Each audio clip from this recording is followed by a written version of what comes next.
A tenant at one apartment complex here in Columbia says she's done everything she can to get rid of bats living in her apartment walls. So she ended up calling our On Your Side line. Lauren Thomas answered the call. She joins us now in the studio. You had to go out there with all those bats, Lauren. How was it? Well, guys, Kimberly Johnson has been having a bat problem for the past month, and at this point she doesn't know what else to do, and that's why she called us. I started hearing it at the end of March, and I wasn't sure exactly what it was. Kimberly Johnson says she heard noises coming from the wall in her bedroom. And finally I got up because it scared me.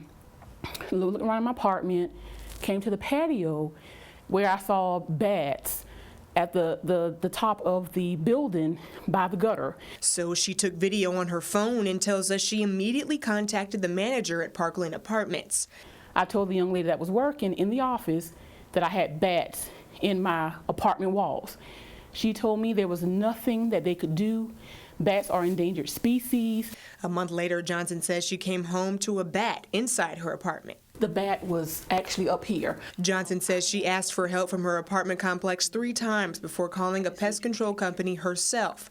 Justin Ludy of Palmetto Wildlife Extractors answered the call. We received a call from Ms. Johnson about Tuesday of this week in regards to her concerns with the bats in her apartment unit.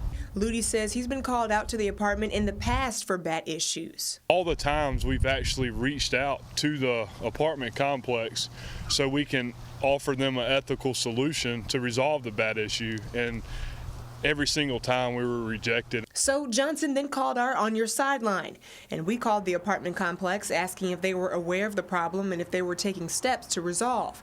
When we called the first time, we were asked to call back the next day to speak with the leasing manager. When we did, they replied saying that they do not have a comment at this time.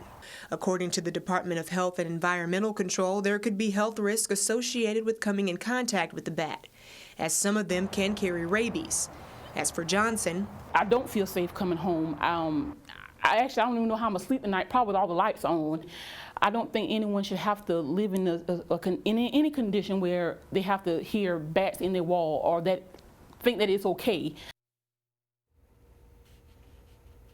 Now, we also reached out to the South Carolina Law Association to see just what a tenant can do if there is a repair or pest problem like Johnson's. They explained that there are 2 options for tenants. Once someone notifies the property about the issue and if there is a health or safety risk, they can give the complex 14 days to begin repairs. If nothing is done, then the resident can legally terminate their lease. Now, if that resident plans on staying, then they can file a report with the magistrate court demanding the landlord to fix that issue. And this is also after a 14-day notice is given out to the apartment.